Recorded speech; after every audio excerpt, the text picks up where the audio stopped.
বাবা মার কৃপা ছাড়া ঈশ্বর কৃপা হবে না। তাই বারবার আমি একটা কথাই বলতে চাই, বাড়ি গাড়ি আপনি যা খুশি করুন তাতে দুঃখ নেই, বাড়ির পাশে কটা গাছগাছালি লাগান, আর ফুল যে মার চরণে লাগে সেই ফুল গাছও লাগান। নমস্কার বন্ধুরা, মুখার্জি ব্লগের পক্ষ থেকে আমার সকল দর্শক বন্ধুকে স্বাগত জানাই। আশা করি ভালো আছেন, সুস্থ আছেন। আজকে আমি এসেছি বারাসাতের নপাড়ার মহাদেব বাবার আশ্রমে। তো এই বারাসাতের নপাড়ার মহাদেব বাবার আশ্রমের উপর একটি প্রতিবেদন আজ আপনাদের সামনে তুলে ধরতে চলেছি। প্রতিবেদনটি দেখুন, আশা করি ভালো লাগবে। আর ভালো লাগলে লাইক, শেয়ার, কমেন্ট, সাবস্ক্রাইব করবেন। নোটিফিকেশনের জন্য বেল আইকনটা প্রেস করে দেবেন। চ্যানেলের নতুন যারা এখনও সাবস্ক্রাইব করেননি তারা অবশ্যই একটা সাবস্ক্রাইব করে যাবেন। তো তাহলে চলুন মহাদেব বাবার আশ্রম। মায়ের কৃপা ছাড়া কিছুই চলে না, তুমি তাকে জানো। বলুন। দেখেন, আমি এই ছোটোবেলার থেকেই আমি এই মার সাধনাই করি। আচ্ছা। তা আমি কামরূপ কামাখ্যার থেকে আমি এই তান্ত্রিক জিনিসটা শেখার পরে আমার বাবা মার কথা শুনে যে বাবা তুমি যখন তান্ত্রিক মতে শিখতে যাচ্ছ, এমনই একটা জিনিস করবা যে পৃথিবীর জন্য সবার কাজে লাগে। আচ্ছা। সেইটা শেখার পরে আমি একটা আশ্রম তৈরি করলাম। অনেক জায়গা ঘুরে ঘুরে দেখি বাবা মারে লাস্ট পর্যন্ত শ্মশানে গিয়ে জায়গা হয় না, কোনো আশ্রমের জায়গা হয় না, স্টেশনে প্ল্যাটফর্মে থেকে চেয়ে চিনতে খায়, খুব কষ্টের ভিতরে থাকে। একদম। তখন আমি চিন্তা করলাম এমনই একটা জিনিস তৈরি করব সেই মা বাবাগুলো যেন সেই আশ্রমে থেকে শেষের দিনগুলো কাটাতে পারে। আচ্ছা। তাই আমি চাচ্ছি সবাই যেন এই মতটা নিয়ে যেন তারা সবাই এগোতে পারে। তাই সেই জন্যে আমি একটা আশ্রম তৈরি করলাম। এটা বৃদ্ধ আশ্রম, যাদের কেউ নেই, থাকা খাওয়ার একটা ব্যবস্থা হবে। কিন্তু এইটা তো আমার একার নিজের করার ক্ষমতা নেই। আমি চাই 10 জনার একটা সাহায্যর পরে আমার আশ্রমটা চলে। তা আপনারাও আপনার বাবা মারে ভক্তি করেন, ভালোবাসেন। তাই বাবা মার যদি কৃপা না হয় তাহলে তো ঈশ্বর কৃপা হবে না। তাই বাবা মারে ভালোবাসলে সব দিক থেকে আপনি ভালো থাকতে পারবেন।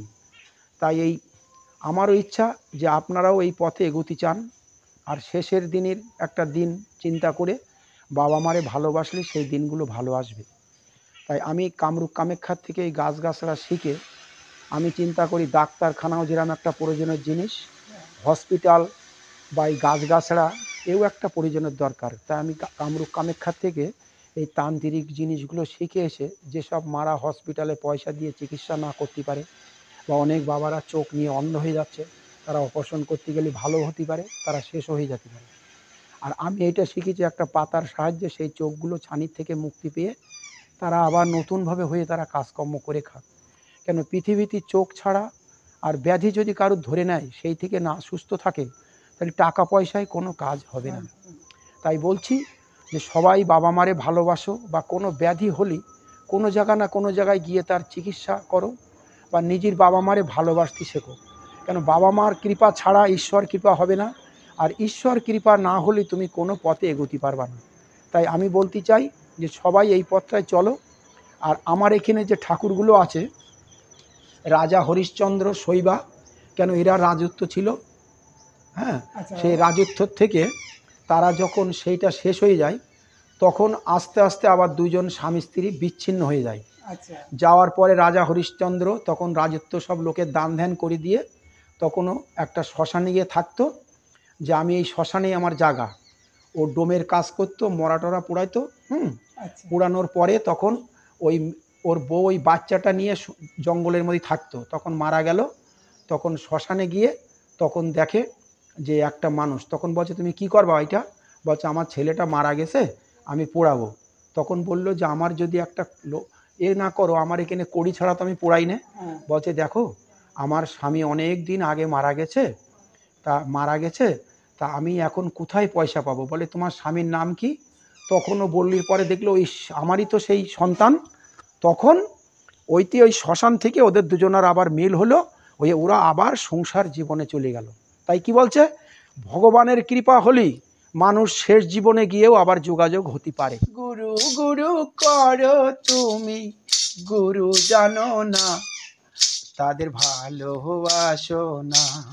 গাছগাছড়ার ফল পাতা ছাল এগুলো আছে, আমি ওইগুলো গুঁড়ো করে এগুলো একটা ওষুধ ডাস্ট তৈরি করতে, যারা না করতে পারে গুঁড়ো তাদের আমরা এই গুঁড়োগুলো দিই, আর যাদের গাছ ফল টল দেখিয়ে দিই তারা যদি কোনো জায়গাতে নিয়ে করে খেতে পারে তাও ভালো। কিন্তু একটাই জিনিস, এই গাছগাছরা ছাড়া কোনো মানুষের বাঁচার উপায় নেই। যার জন্যে যারা না চেনে তাদের দেখানোর জন্যে গাছের ফল ছালটা রেখেছি। আর যারা বলে যে বাবা আমার তো গুঁড়ো করার কিছু নেই, তাদের আমি গুঁড়ো করে দিই, এইসব করা আছে। কিসের কিসের রোগের এখানে ওষুধ? এখানে হার্টের, সুগারের, গ্যাসের, তারপর নার্ভের সমস্যা, বা কোনো দেখা গেলো মাজার হাড় কিরাক হয়ে গেছে, বললো হাড় পাল্টাইতে হবে, সেই সব হাড়ের করার জন্যে বিভিন্ন ধরনের ওষুধের এই জায়গায় গাছগাছরা ছাল পাতা পাওয়া যায়।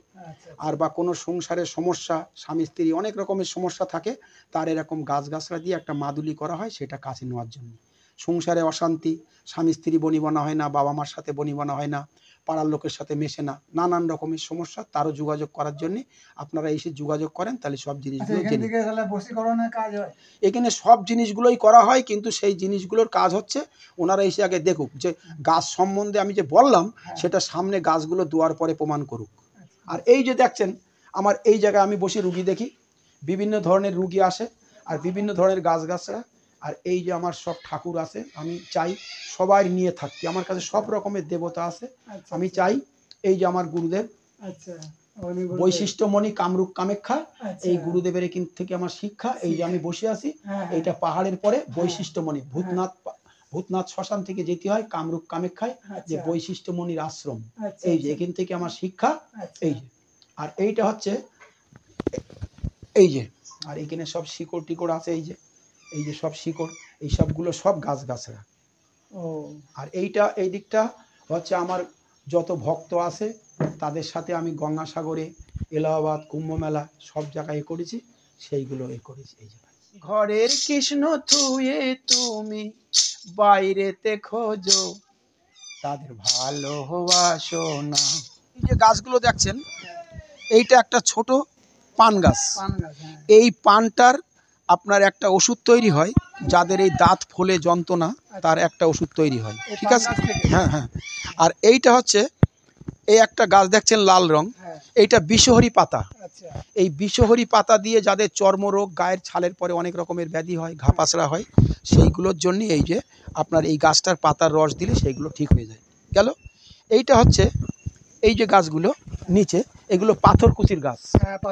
পাথরকুচি গাছ। এই পাথরকুচির কাজ হচ্ছে যেসব মানুষগুলো পেটে পাথর হয়, পাথর হওয়ার পরে সেগুলো অপারেশন করতে হয়, যদি প্রথম চান্সে জানতে পারে যে ভিতরে পাথর, তাহলে এই পাথরকুচির পাতা দিয়ে সেটা রস করে খালি সেই পাথরটা কুচি হয়ে বাথরুমের সাথে পিচ্চাপের সাথে বেরিয়ে যাবে, যার জন্যই এটা লাগানো। আর এইটা হচ্ছে শিবলি ফুলের গাছ। শিবলি ফুলের গাছ, এটা যেসব বাচ্চাদের জ্বর হয় বা সর্দি হয় তাদের এটা রস করে খাওয়ানোর জন্য এটা শিবলি গাছ। আর এই যে গাছটা, যাদের কোনো মাদের সন্তান হওয়ার পরে যে নাইর পাশে ঘাটা হয় বাচ্চাদের, সে এইটা আপনার ভালো করে ছেঁচে নাইর পাশ দিয়ে লাগিয়ে দিলে সেইগুলো সেরে যায়। এই গাছটার নাম কি? কিলমি গাছ, কিলমি গাছ, কিমি গাছ এইটার নাম। আর এইটা হচ্ছে পদ্মগুরুস। এইটা সুগার গ্যাসের জন্য ভিজিয়ে খেতে হয়, পদ্মগুরুস গাছ। এটা গুরুসির গাছ। আর এই যে সেই গুরুসির সেই পাতা, ওই যে গাছটা, ঠিক আছে? আচ্ছা, এইটা হচ্ছে ওই আলু গাছটা, এই যে সেই আলু গাছটা, এই যে সেই আলু গাছটা। এই আলু গাছের থেকে যে গাছটা আলুটা হয়, বিভিন্ন ধরনের ওষুধ তৈরি হয়, ঠিক আছে? এরকম। আর ওপাশে আছে হাড় ভাঙার গাছটা, ওপাশে যে হাড় ভেঙে গেলেই ধরেন 3-4 জায়গা কুচি কুচি হয়ে গেল, সেই হাড়টা জোড়া দেওয়ার জন্য ওই গাছের পাতা দিয়ে রস করে ব্যান্ডেজ করে দিলে 1 সপ্তাহ পরে খুললে সেটা আবার ঠিক হয়ে যায়। তো এখানে বিভিন্ন ধরনের গাছগাছরা আছে, সব তো ঘুরে দেখানো যাবে না, জঙ্গলের ভিতরে অনেক ধরনের গাছগাছরা আছে। আপনারা আসেন, যোগাযোগ করুন, করার পরে দেখুন, দেখার পরে আপনার পাশে থাকলে আপনি ওখান থেকে নিয়েও আপনি ব্যবহার করুন। বাবা মায়ের কৃপা ছাড়া কিছুই চলে না। আচ্ছা, এই ফুলের বাগান কি আপনিই তৈরি করেছেন? হ্যাঁ, আমি তৈরি করি। দেখেন, প্রত্যেক দিন আমার আশ্রমে যে মায়ের মন্দির আছে, আমি পুজো করতে গেলে ডেলি 100-150-200 টাকার ফুল লাগে। অবশ্যই। তা আমি কি করে এত পয়সা জোগাড় করব? তা আমার একটা ভক্ত বলল, বাবা আপনি এত পয়সা ডেলি জোগাড় করবেন কি করে? তা আপনার এই আশ্রমের পাশে একটা ফুল বাগান লাগান, যাতে আপনার এই ফুলের কোনো অভাব না হয়, বা অনেক লোকের দরকার হলে তারা 10টা ফুল নিয়েও যেতে পারবে। যার জন্য আমি এটা ফুল বাগান লাগাইছি, যাতে আমার এই মায়ের ফুল, এই মন্দির ফুল যত লাগে তত আমার এই বাগান থেকে যেন ফুলটা আমি পাই। হ্যাঁ, আর আমার আশ্রমে যারা আসবে কিছু খাদ্য জিনিস তৈরি করেছি তাদের খাওয়ারের জন্যে, যে সবসময় কিনে পাওয়া যায় না, যার জন্য কিছু এর ভিতরে কোনো সবজি চাষ আছে সেগুলো আমি তৈরি করি। তা আমি চাই যে সবাই এরকম বাড়ি ঘরদোর করলেও তার পাশে যেন একটা করে ফুল বাগান লাগায়, হ্যাঁ। আর এই ফুল গাছগুলো যেন তারা ভক্তি করে, যেরকম বাবা মারে ভক্তি করে, ফুলও কিন্তু একটা সেরকম। কেন? এই ফুলগুলো ঠাকুরের পায়ের চরণে লাগে। তা আমি চাই সবাই বাড়ি ঘরদোর করুক, কিন্তু একটু বাড়িতে ফুল গাছ কি তুলসী গাছ এগুলোও লাগাক। কেন? এই এগুলো দরকার আছে। আর একটাই জিনিস হচ্ছে কি, ভক্তি না থাকলে তো কিছু হবে না। তাই ফুল গাছ এও বাড়ির ধারে লাগাক। কেন? মার চরণে একটা ফুল দিতে পারলি, মা বলছে আমার রসগোল্লা সন্দেশ দরকার নেই, কিন্তু আমার চরণে যদি একটা ফুল দিয়ে, হ্যাঁ, আমার সেই জায়গায় দেয়, তাতেই আমি সন্তুষ্ট। তা সেইগুলো আপনারা করেন। এখানে কি কিসের গাছ আছে? এখানে আছে রজনীগন্ধা আছে, নীল ফুল আছে, নীলকণ্ঠ আছে, তারপর কামিনী আছে, তারপরে রক্তজবা আছে, জবা আছে, সাদা ফুল আছে, টগর ফুল আছে। জবাটাই বেশি দেখি। হ্যাঁ, জবাটা আছে। কেন? মার পায়ে তো জবার ফুলটা লাগে বেশি, হ্যাঁ। যার জন্য। আর জবাটা 12 মাস হয়, কারণ ওইটা 12 মাস না হলে তো আমার মা পুজোয় লাগছে না। এখানে সব রকমের গাছ আছে, এগুলো আছে, নীলকণ্ঠ আছে, কামিনী আছে, জবা আছে, কেঁদা আছে, সব রকমের গাছ লাগানো আছে। এবার আমি চাই যে সবাই বাড়ি গাড়ি করো, কিন্তু বাড়ির পাশে একটু ফুল গাছ লাগাও, কি দুটো গাছ লাগাও। কেন? এইটা না হলেই তোমাদের এই যে নিঃশ্বাস প্রশাসন নিচ্ছ, এই নিঃশ্বাসগুলো তখন আস্তে আস্তে বন্ধ হয়ে যাবে। গাছ এমনই একটা জিনিস, ওরা চায় কি আমরাও বেঁচে থাকি, আমরাও ওর হাওয়া বাতাস দিই, তারা যেন ভালো থাকে। তা যেসব জায়গায় দেখবেন গাছ গাছালি আছে, সেই সব জায়গার মানুষের ব্যাধি রোগ ব্যাধি কম আছে। আমি চাই বড় বিল্ডিং, সেখানে নানা ধরনের বিল্ডিং আছে, হ্যাঁ, কিন্তু দেখেন বাড়ি গাড়ি করছে, বিল্ডিং করছে, কিন্তু একটা গাছ লাগানোর জায়গা রাখছে না। কিন্তু এই জন্য আগেকার লোক দেখেন 120-25 বছর আয়ু তাদের ছিল, আর এখন 50 বছর হতে পারছে না। টানের দোষ, এ দোষ, নানান ধরনের ব্যায়াম হচ্ছে। কেন? আমার কাছে তো আমি গাছগাছলা সম্বন্ধে জেনেছি, আর গাছ থেকে এই আয়ুর্বেদিক ওষুধগুলো তৈরি হয়। আর আমি গাছগাছলা লোকের দেই, দান ধ্যান করি, যে হসপিটালে টাকা পয়সা না দিলে ওষুধ পাবা না, তারপর চিকিৎসা ভালো হয় না। কিন্তু আমার কাছে পয়সার দরকার নেই। যারা কোনো ব্যাধিতে ভুগছেন তারা আমার সাথে যোগাযোগ করে, মার কাছে এসে যোগাযোগ করে দেখেন যে গাছ পৃথিবীতে এখনো খাঁটি আছে কিনা। এই 3টে জিনিস খাঁটি আসি বলে এখনো পৃথিবী চলছে। একমাত্র হচ্ছে গাছগাছড়া, আর এক হচ্ছে বাবা মা। বারাসাত, নেতাজি বললি। মহাদেব বাবার আশ্রমে প্রায় আসা হয়? হ্যাঁ, মাসে 3-4 বার। এখানে এলে কি কি শারীরিক সমস্যার সমাধান হয়? ওই সুগার টুগার, তারপরে বিভিন্ন রকম সমস্যা থাকলে এখানে আসলে সমস্যার সমাধান হয়ে যায়। কেবলমাত্র গাছগাছালি?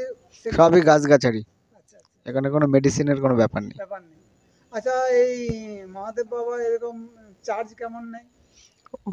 উনি টাকা পয়সা নেয় না। এবার হয়তো কোনো গাছ ফাছ হয়তো কিনতে হলো, সেটার জন্য হয়তো যা লাগবে তাই নেয়, তাছাড়া কোনো টাকা পয়সা নেয় না। আচ্ছা, আর বলছি তো উনি তো তান্ত্রিক, তো এখানে কি মাদুলি, তাবিজ, কবজ দেয়? সব। আচ্ছা, সেগুলো কি সাথে করে নিয়ে আসতে হয়? না, উনিই দেয়। আচ্ছা, এগুলো পড়ার কি কোনো নিয়ম আছে? হ্যাঁ, নিয়ম আছে। আচ্ছা, আপনি এখানে এসেছেন কি জন্য? আমি এসেছি সুগারের জন্য। আচ্ছা, আপনার এই সুগারের সমস্যা? হ্যাঁ। তো কি আগে দেখিয়ে গেছেন বাবার কাছে? হ্যাঁ। ওষুধ নিয়ে গেছেন? হ্যাঁ। এখন কেমন মনে হচ্ছে? ভালো। কমের দিকে? অনেক কম। তো বন্ধুরা, আপনারাও যদি চান এই মহাদেব বাবার আশ্রমে আসতে পারেন। এখানে যে কোনো শারীরিক সমস্যার সমাধান হয়, যে কোনো সমস্যার সমাধান হয়। তো আজকের এই প্রতিবেদন কেমন লাগলো অবশ্যই কমেন্ট করে জানাবেন। আর ভালো লাগলে একটা লাইক করে সাথে থাকবেন এবং একটা সাবস্ক্রাইব করে পাশে থাকবেন। তো আবার দেখা হবে পরবর্তী অন্য কোথাও, অন্য কোনো দিন, অন্য কোনো নতুন ভিডিওতে। ভালো থাকবেন, সুস্থ থাকবেন। তাহলে আজ এই পর্যন্তই। টাটা।